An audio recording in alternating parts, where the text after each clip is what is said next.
ಆತ್ಮೀಯ H16 news ವೀಕ್ಷಕರೇ, ನಾನು ನಿಮ್ಮವ MI ಅದು ಮಲ್ಲಪ್ಪ ಜೋತೆ ಅವರು. ಈಗ ಒಂದು ನೋವಿನ ಸಂಗತಿ, ನಮ್ಮ ನಗರದ ಒಬ್ಬ ದೊಡ್ಡ ವ್ಯಕ್ತಿಯ ಕುರಿತಾಗಿ ಒಂದೆರಡು ಮಾತು. ವಿಶೇಷವಾಗಿ ಸಮಾಜವಾದಿ ನೆಲೆಗಟ್ಟಿನಲ್ಲಿ ಚಿಂತನೆ ಬೆಳೆಸಿಕೊಂಡಂಥ ಬಸವಣ್ಣವರ ವಿಚಾರಗಳನ್ನು ಕೃತಲಾಮಲಕ ಮಾಡಿಕೊಂಡಂತಹ ಬಾಲ್ಕಿಯ ನಮ್ಮ ಭೀಮಣ್ಣ ಖಂಡ್ರೆ ಅವರು ಇವತ್ತು ನಮ್ಮ ನಡುವು ಇಲ್ಲ. 103 ವರ್ಷ ಬದುಕಿದರು. ಸುದೀರ್ಘಾವಧಿ ಒಬ್ಬ ಮನುಷ್ಯನ ಜೀವನದಲ್ಲಿ ಸಾಕಷ್ಟು ಹೋರಾಟಗಳನ್ನು, ಸ್ವತಂತ್ರ ಹೋರಾಟವನ್ನು, ಅಂದಿನ ಪರಿಸ್ಥಿತಿಗಳನ್ನು ಅರ್ಥ ಮಾಡಿಕೊಂಡು ಹೋರಾಟ ಮಾಡ್ತಾ ಬೆಳೆದು ಬಂದವರು. ಜೊತೆಗೆ ವಿಶೇಷವಾಗಿ ರಾಜಕೀಯವಾಗಿ ಸಹಿತ ಮೂಲತಃ ಅವರು ಸಮಾಜವಾದಿ ನೆಲೆಗಟ್ಟಿನಲ್ಲಿ ಆಗೋದಕ್ಕೆ ಕಾರಣ ಬಸವಣ್ಣವರು ವಿಚಾರಧಾರೆ.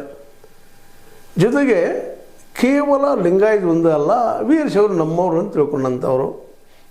ಯಾಕೆಂದರೆ ಕೆಲವೊಮ್ಮೆ ಸಂಪೂರ್ಣ ಅಧ್ಯಯನ, ಒಂದು ಶಾಸ್ತ್ರೀಯ ಅಧ್ಯಯನ, ಸಂಶೋಧನಾತ್ಮಕ ಅಧ್ಯಯನ ಆಗದೆ ಹೋಗಿದ್ದರೂ ಸಹ ಅವರು ವಿಶೇಷವಾಗಿ ಈ ಲಿಂಗಾಯತ ಒಂದು ವೀರಶೈವರು ಒಂದಾಗಿದ್ದರೆ ಒಂದು ಬಲಿಷ್ಠವಾದ ಸಮುದಾಯ ಆಗ್ತದೆ, ಒಂದು ಶಕ್ತಿ ಆಗ್ತದೆ ನಂಬಿಕೊಂಡಂಥವರು. ಅದಕ್ಕಾಗಿ ಅವರು ವೀರಶೈವ ಲಿಂಗಾಯತ ಅಂತೇಳಿ ಮಹಾಸಭಾ ಕಟ್ಕೊಂಡು ಅದನ್ನು ಉಳಿಸ್ಕೊಂಡು ಬೆಳೆಸ್ಕೊಂಡು ಅಧ್ಯಕ್ಷರಾಗಿ ಇವತ್ತು ತಮ್ಮ ಮಕ್ಕಳಿಗೆ ಅಂದರೆ ಈಶ್ವರ ಖಂಡ್ರೆ ಅದರ ಅಧ್ಯಕ್ಷರು ಇವತ್ತು ಒಂದು ಲಿಂಗಾಯತ ಸಮುದಾಯ ತಮ್ಮದೇ ಅಂತ ಹಿಡಿತವನ್ನು ಹಚ್ಕೊಂಡಂಥವ್ರು. ಅದರಲ್ಲೂ ಬೀದರ್ದ ಬಾಲ್ಕಿ ಈ ಜನಿಸಿದ ಈ ವ್ಯಕ್ತಿ 1953ರಲ್ಲಿ ಬಾಲ್ಕಿ ಪುರಸಭೆಯ ಅಧ್ಯಕ್ಷರು ಕೂಡ ಆಗಿದ್ದರು. ಒಳ್ಳೆಯ ಹೋರಾಟ. ಅದರ ಜೊತೆಗೆ ಅವರು 4 ಸಲ ಶಾಸಕರಾಗಿದ್ದರು, 2 ಸಲ ವಿಧಾನ ಪರಿಷತ್ ಸದಸ್ಯರಾಗಿದ್ದರು. ಮತ್ತು ವೀರಪ್ಪ ಮೊಯ್ಲಿ ಅವರ ಸಂಪುಟದಲ್ಲೇ ಸಾರಿಗೆ ಸಚಿವರಾಗಿದ್ದರು, ಸಾರಿಗೆ ಮಿನಿಸ್ಟರ್, ಟ್ರಾನ್ಸ್ಪೋರ್ಟ್ ಮಿನಿಸ್ಟರ್ ಆಗಿದ್ದವರು. ಇವತ್ತು ಅವ್ರ ಮಗ ಇವತ್ತು ಅರಣ್ಯ ಇಲಾಖೆಯಲ್ಲಿದ್ದಾರೆ, ಮಿನಿಸ್ಟರ್ ಆಗಿದ್ದಾರೆ. ಅವರ ಮೊಮ್ಮಗ ಇವತ್ತು MP ಆಗಿದ್ದಾರೆ. ಇವೆಲ್ಲ ನಾವು ನೋಡಿದಾಗ ವಿಶೇಷವಾಗಿ ರಾಜಕೀಯವಾಗಿ ಭಾಳಷ್ಟು ಬಲಿಷ್ಠವಾಗಿ ಬೆಳೆಯೋ ಜೊತೆಗೆ ಈ ಲಿಂಗಾಯತ ಮತ್ತು ವೀರಶೈವ ಸಮುದಾಯಗಳಿಗೆ ಸಾಕಷ್ಟು ಅನುಕೂಲಗಳನ್ನು ಮಾಡುವಲ್ಲಿ ಪ್ರಯತ್ನ ಮಾಡಿದವರು.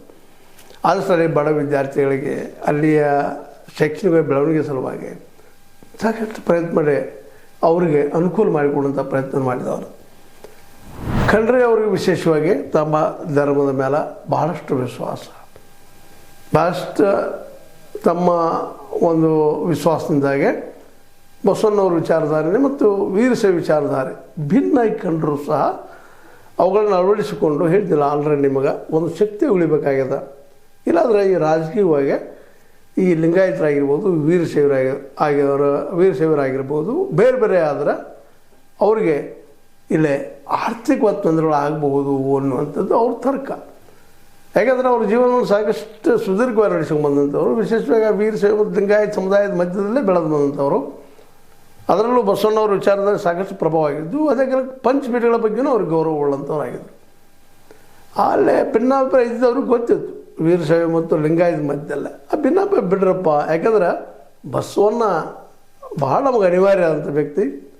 ಅದರ ಜೊತೆಗೆ ಅವರು ಇಡೀ ಎಲ್ಲ ಸಮುದಾಯವನ್ನು, ಮನುಕುಲ ಸಮುದಾಯವನ್ನು ಒಳಗೊಳ್ಳುವಂಥ ವ್ಯಕ್ತಿ, ಬಿದ್ದ ಸಮುದಾಯವನ್ನು ಎತ್ತಿದಂಥ ವ್ಯಕ್ತಿ.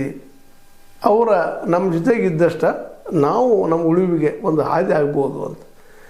ಯಾಕಂದರೆ ಇವತ್ತೆಲ್ಲ ನೋಡ್ರಿ ನೀವು ಸೂಕ್ಷ್ಮವಾಗಿ ದಿನಕ್ಕೆ ಶಿಕ್ಷಣ ಹೆಚ್ಚಾದಂಗೆ ಅನೇಕ ವಿಷಯಗಳಲ್ಲೇ ಬದಲಾವಣೆಗಳಾಗ್ತಾ ಇದ್ದಾವೆ. ಇದರಲ್ಲಿ ನಮ್ಮ ಜಾತಿ ಇವತ್ತು ಓಡಿ ಹೋಗಿದೆ ಅಂತ ಹೇಳೋದಿಲ್ಲ, ಅದನ್ನು ಜಾತಿ ಒಳಮರೆ ಉಳಿದವ. ಆದರೂ ಒಂದು ಸ್ವಲ್ಪ ನಮ್ಮದಪ್ಪ ಸಮುದಾಯ, ನಮ್ಮವ್ರು ಇವರು, ನಮ್ಮ ಸಮಾಜ ಅನ್ನೋದರಿಂದಾಗೆ ಒಂದಿಷ್ಟು ಒಗ್ಗಟ್ಟುಗಳು ಆಗ್ತಾಯಿದ್ದಾವೆ. ಅದು ದುಷ್ಪರಿಣಾಮಗಳಿದ್ದಾವೆ. ಆ ಮತ್ತು ಬೇರೆ ಅಂದರೆ ಈ ಸಂದರ್ಭದಲ್ಲಿ ಮಾತಾಡುವಂಥದ್ದೆಲ್ಲ ಅದೇನೋ ಆಗಲಿ. ಖಂಡ್ರೆ ಅವರ ಒಂದು ನಿರಂತರವಾದಂಥ ಈ ಪ್ರೇಮ, ಅದರಲ್ಲೂ ತಮ್ಮ ಬಸವಣ್ಣವ್ರ ಮೇಲಿನ ಪ್ರೇಮದಿಂದಾಗೆ ಬಾಲ್ಕಿ ಆಗಿರ್ಬೋದು, ಬೀದರ್ ಆಗಿರ್ಬೋದು, ಆ ಸುತ್ತಮುತ್ತ ಇನ್ನುಳಿದ ಧರ್ಮಗಳ ಜೊತೆಗೆ ಪ್ರೀತಿ ವಿಶ್ವಾಸದಿಂದ ಬದುಕಿದ್ದನ್ನು ಸಹಿತ ನಾವು ಅಲ್ಲಗಳಿಲಿಕ್ಕೆ ಆಗೋದಿಲ್ಲ. ವಿಶೇಷವಾಗಿ ಬಸವಣ್ಣವ್ರನ್ನು ಓದಿದಂಥವ್ರು, ಅಭ್ಯಾಸ ಮಾಡಿದಂಥವರು ಯಾವಾಗ ಲಿಬ್ರಲ್ ಆಗಿರ್ತಾರೆ. ಇವತ್ತು ಕುವೆಂಪು ಅವರಂಥ ಮಹಾನ್ ಕವಿ ಆಗಬೇಕಾದ್ರೆ ಅವ್ರು ಬಸವಣ್ಣವ್ರನ್ನ ಸರಿಯಾಗಿ ಓದ್ಕೊಂಡಿದ್ರು, ಅವ್ರ ವಚನಗಳನ್ನು ಓದ್ಕೊಂಡಿದ್ರು. ಇವರು ಸಹ ಅವ್ರ ವಚನ ಓದ್ಕೊಂಡು ತಮ್ಮ ರಾಜಕೀಯಕ್ಕೆ ಅನುಕೂಲ ಆಗೋ ದೃಷ್ಟಿ ಇಟ್ಕೊಂಡು ಇವರು ವೀರಶೈವ ಲಿಂಗಾಯತ ಅನ್ನುವಂಥದ್ದು ಒಗ್ಗಟ್ಟಾಗಿರಲಿ ಅಂತೇಳಿ. ಇವತ್ತು ನೋಡ್ರಿ BJP ಸಹಿತ ಹೇಳ್ತಾರೆ, ಬಣ್ಣೆಗೆದು ಕಟ್ಟಂಗೆ ನಾವು ಹೊಡೆದು ಪಾದ್ರೆ ನಾವೇನಪ್ಪ ಅಂದ್ರೆ ನಾವು ಶಕ್ತಿಯಾಗಿ ಉಳಿದಿಲ್ಲ ಅಂತೇಳಿ. ಆ ಸ್ಲೋಗನ್ ಇಟ್ಕೊಂಡು ಇವತ್ತು ಇಡೀ ದೇಶ ತುಂಬ ಹಿಂದುತ್ವವನ್ನು ಪ್ರತಿಪಾದನೆ ಮಾಡುತ್ತಿರುವಂಥ BJP ಅಧಿಕಾರದಲ್ಲಿ ಅದ. ಸ್ವತಂತ್ರವಾದ ಮೀಡಿಯಾಗೆ ಬೇಕಾಗಿರುವುದು ಸ್ವತಂತ್ರ ಧ್ವನಿ. ಆ ಸ್ವತಂತ್ರ ಧ್ವನಿ ಉಳಿಸಲು ನೀವು ಮಾಡಬೇಕಾದದ್ದು ಇಷ್ಟೇ. ಅದೇನಪ್ಪಾ ಅಂತಂತಂದ್ರೆ ನಿಮ್ಮ ಕೈಲಾದಷ್ಟು ಸಹಾಯ ಈ ಚಾನಲ್ಗೆ ಮಾಡಿ ಹಾಗೂ ನಿಮ್ಮ ಧ್ವನಿಯನ್ನು ಕಾಪಾಡಿಕೊಳ್ಳಿ. ಈ ನೆಲೆಯಲ್ಲಿ ಇವರು ಕರ್ನಾಟಕದಲ್ಲೇ ತಮ್ಮ ಅಸ್ತಿತ್ವವನ್ನು, ನಮ್ಮ ಕುಟುಂಬದ ಅಸ್ತಿತ್ವವನ್ನು ಇಟ್ಕೊಂಡು ಬಂದಂಥವ್ರು. ಇವತ್ತು ಅವ್ರ ಮಗರು ಸಹಿತ ಈ ದಿಶೆಯಲ್ಲಿ ತಮ್ಮ ವ್ಯಕ್ತಿತ್ವ ಬೆಳೆಸ್ಕೊಂಡವರು. ಮತ್ತು ಅದೇ ಕಾರಣ ಇವತ್ತು ಅನೇಕ ರಾಜಕಾರಣ, ನಮ್ಮ ಯಡಿಯೂರಪ್ಪನವರಾಗಿರ್ಬೋದು, ಅವ್ರ ಮಗ ವಿಜೇಂದ್ರ ಆಗಿರ್ಬೋದು, ಇವತ್ತಿನ ಖಂಡ್ರೆಯವರಾಗಿರ್ಬೋದು, ಇನ್ನುಳಿದ ಸ್ವಾಮೀಜಿಗಳಾಗಿರ್ಬೋದು, ವಿಶೇಷವಾಗಿ ಲಿಂಗಾಯತ ವಿಷಯ ಒಂದಂತ ಹೇಳ್ರಿ ಅನ್ನೋದು ಇರ್ತಾರೆ. ಇನ್ನು ಕೆಲವೊಂದು ಜನ ಸರಿಯಾಗಿ ಬಸವಣ್ಣವ್ರನ್ನಷ್ಟೇ ಅಭ್ಯಾಸ ಮಾಡಿದಂಥ ಜನ ಏನು ಹೇಳ್ತಾ ಇದ್ದಾರಪ್ಪ ಅಂತಂದ್ರೆ, ಸ್ಪಷ್ಟವಾಗಿ ನೀವು ಇದ್ದಂಥವ್ರ ಈ ಬಸವಣ್ಣವರ ವಿಷಯದ ಭಿನ್ನದಾರ ಅಥವಾ ಬಸವಣ್ಣವ್ರ ವಿಚಾರಗಳು ನೀವು ಅಳವಡಿಸ್ಕೊಂಡು ನಾವು ನಿಮ್ಮ ಜೊತೆಗೆ ಇದ್ದೀವಿ ಅನ್ನುವಷ್ಟು ಈ ಮಾತುಗಳನ್ನು ಮಾತಾಡ್ತಾ ಇರ್ತಾರೆ. ಅದೇನೋ ಆಗಲಿ, ಇವತ್ತು ಈ ಸಂದರ್ಭದಲ್ಲಿ ಭೀಮಣ್ಣ ಖಂಡ್ರೆ ಅವರ ನಿಧನದ ಸಂದರ್ಭದಲ್ಲೇ ಅವ್ರ ಸಾಧನೆಗಳ ಬಗ್ಗೆ ವಿಚಾರ ಮಾಡ್ತಾ ಬಂದಾಗ ಒಂದೊಂದು ಸಾಧನೆ ಗೊತ್ತಾಯ್ತು ನಿಮಗೆ. ಧರ್ಮದ ನೆಲೆಗಟ್ಟಲ್ಲೇ ವೀರಶೈವ ಲಿಂಗಾಯತ ಒಂದು ಮಾಡೋ ಜೊತೆಗೆ ಅವರು ಸಹ ಅನೇಕ ಬೇರೆ ಸಾಮಾಜಿಕ ಕೆಲಸಗಳಲ್ಲಿ ಮಾಡಿ ಬೀದರ್ ಮತ್ತು ಸುತ್ತಮುತ್ತ ನಾರ್ದರ್ ಕರ್ನಾಟಕದಲ್ಲೇ ಬಿಜಾಪುರ ಆಗಿರ್ಬೋದು, ವಿಜಯಪುರ ಆಗಿರ್ಬೋದು, ಈ ಒಂದು ನಮ್ಮ ಕಲಬುರಗಿ ಆಗಿರ್ಬೋದು, ಯಾದಗಿರಿ ಆಗಿರ್ಬೋದು, ಎಲ್ಲ ಭಾಗದಲ್ಲೇ ಖಂಡ್ರೆ ಅವರು ಅದರಲ್ಲೂ ಉತ್ತರ ಕರ್ನಾಟಕದಲ್ಲೇ ಜನಿತವಾದ ವ್ಯಕ್ತಿಯಾಗಿದ್ದು. ಇವರ ಸಮಯದ ನಮ್ಮ ಇವತ್ತಿನ ವಿಶೇಷವಾಗಿ ಇವರ ಜೊತೆಗೆ ಹೆಚ್ಚು ಕಡಿಮೆ ನಮ್ಮ ಕಾಂಗ್ರೆಸ್ ನಾಯಕರಂಥ ನಮ್ಮ ಖರ್ಗೆ ಅವರಾಗಿರ್ಬೋದು, ಧರ್ಮಸಿಂಗರವರಾಗಿರ್ಬೋದು, ಅದೇ ಕಾರಣ ಅನೇಕ ನಾಯಕರಾಗಿರ್ಬೋದು, ಇಂದಿರಾ ಗಾಂಧಿಯವರಾಗಿರ್ಬೋದು, ವೀರಪ್ಪ ಮೊಯ್ಲಿ ಅಂಥವ್ರಾಗಿರ್ಬೋದು, ಬಂಗಾರಪ್ಪನವ್ರಂಥವ್ರಾಗಿರ್ಬೋದು, ಇವರೆಲ್ಲರ ಜೊತೆಗೆ ಇವ್ರ ಸಂಬಂಧ ಭಾಳ ಚೆನ್ನಾಗಿತ್ತು ಅನ್ನೋದನ್ನು ನಾವು ಕೇಳ್ತೀವಿ. ಯಾಕಂತಂದ್ರೆ ಸಮಾಜವಾದಿ ಇರೋದ್ರಿಂದಾಗಿ ಬಂಗಾರಪ್ಪನ ಅವ್ರ ಮೇಲೆ ಇದ್ದೇ ಇರ್ತದೆ. ಬಂಗಾರಪ್ಪ ಆತು. ಅದೇ ಕಾಲಕ್ಕೆ ಆ ಸಮಯದ ಈ ರಾಮಕೃಷ್ಣ ಹೆಗಡೆ ಅವರಾಗಿರ್ಬೋದು, ಮತ್ತು JS ಪಟೇಲ್ ಅಂಥವ್ರಾಗಿರ್ಬೋದು, ಇವ್ರ ಜೊತೆಗೂ ಸಂಪರ್ಕ ಇದ್ದು. ಆದರೆ JS ಪಟೇಲ್ರಿಗೆ ಇವರಿಗೆ ಏನಪ್ಪ ಅಂದ್ರೆ ಒಂದು ವೈಚಾರಿಕವಾಗಿ ಭಿನ್ನ ಮತಗಳು, ಭಿನ್ನ ಅಭಿಪ್ರಾಯ ಇರ್ಬೋದು. ಅದೇನೋ ಆಗಲಿ, ಖಂಡ್ರೆ ಅವರು ಎಲ್ಲರನ್ನೂ ಒಳಗೊಳ್ಳುವಂತಹ ಒಂದು ರಾಜಕೀಯ ಮಾಡ್ತಾ ಬಂದಂಥವರು. ಜೊತೆಗೆ ಇವರು ಸಹ ಇವ್ರ ಮೇಲೂ ಸಹಿತ ಒಂದಿಷ್ಟು ಆರೋಪಗಳಿದ್ದಾವೆ. ತಮ್ಮ ಕುಟುಂಬ ಬೆಳೆಸಿದ್ರು ಅನ್ನುವಂಥ ಆರೋಪಗಳು ಅವರ ಭಾಗದ ಜನ ಮಾಡ್ತಾ ಇರ್ತಾರೆ. ಯಾಕಂದರೆ ತಮ್ಮ ನಂತರ ತನ್ನ ಮಗ ನಂತರ ತನ್ನ ಮೊಮ್ಮಗ ಇವತ್ತು ರಾಜಕೀಯದಲ್ಲಿರೋದು ಗಮನಿಸಿದಾಗ ಈ ಟೀಕೆ ಅಂತ ಬರೋ ಸಹಜ. ಆದರೆ ಸಹಜದ ಅವ್ರ ಯೋಗ್ಯತೆ ಇದ್ರೆ ಯಾಕೆ ಆಗಬಾರ್ದು ಅನ್ನುವಂಥ ಅವ್ರ ಪ್ರಶ್ನೆನೂ ಅದೇ ಇಲ್ಲ. ಈ ಪ್ರಶ್ನೆಗೆ ಉತ್ತರ ಹುಡುಕಬೇಕಾಗಿತ್ತು ಜನ ಅದಕ್ಕಿಂತ ಹೇಳ್ತಾರೋ ಆ ರೀತಿ ಹೋಗುವಂಥದ್ದು. ಒಟ್ಟಾರೆಯಾಗಿ ಜನಮನವನ್ನು ಗೆಲ್ಲುವಲ್ಲೇ, ಅದರಲ್ಲೂ ಬಸವಣ್ಣವ್ರ ವಿಚಾರಗಳನ್ನು ಬೆಳೆಸೋದ್ರಲ್ಲೇ, ಜೊತೆಗೆ ವೀರಶೈವರನ್ನು ಒಂದುಗೂಡಿಸುವಲ್ಲೇ ಸದಾ ಎಚ್ಚರಿಕೆಯಿಂದ ಹೆಜ್ಜೆ ಇಡುತ್ತಿದ್ದಂಥ ಭೀಮಣ್ಣ ಖಂಡ್ರೆ ಅವರು ಸ್ವಲ್ಪ ಕೆಲವೊಮ್ಮೆ ಅತಿರೇಕವಾಗಿ ಧರ್ಮದ ಬಗ್ಗೆ ಮಾತಾಡಿರ್ಬೋದು, ಆಡಿರ್ಬೋದು, ಪ್ರಯತ್ನ ಮಾಡಿರ್ಬೋದು. ಅವೇನು ತಪ್ಪಂತಲ್ಲ. ತಮ್ಮ ರಾಜಕೀಯ ಅಸ್ತಿತ್ವ ಆಯ್ತು, ಸಾಮಾಜಿಕ ಅಸ್ತಿತ್ವ ಆಯ್ತು, ಆರ್ಥಿಕವಾಗಿ ಕೆಲವೊಂದಿಷ್ಟು ಅನುಕೂಲಗಳು ಆಗಲಿ ಅನ್ನೋ ದೃಷ್ಟಿಗಳು ಅವರ ಬೆಳೆದು ಬಂದವರಾಗಿದ್ದಾರೆ. ಇವತ್ತು ಅವ್ರು ನಮ್ಮ ನಡಕಿಲ್ಲ. 103 ವರ್ಷಗಳ ಸುದೀರ್ಘ ಜೀವನ ಮಾಡಿ, ಅನೇಕರೊಂದಿಗೆ ಗೆಳೆತನ ಮಾಡಿ, ಅನೇಕರಿಗೆ ಅವ್ರನ್ನ ಬಿಟ್ಟು ಹೋಗಿದ್ದಾರೆ ಜನ. ಮತ್ತು ಇನ್ನೊಂದು ಮುಪ್ಪಾವಸ್ಥೆ ಏನಾಗ್ತದಪ್ಪ ಅಂತಂದರೆ ಸಹಜದ ಹಿಂದಿನ ದಿನಗಳು ಭಾಳ ಕಾಡ್ತಿರ್ತಾವೆ ನೆನಪುಗಳು.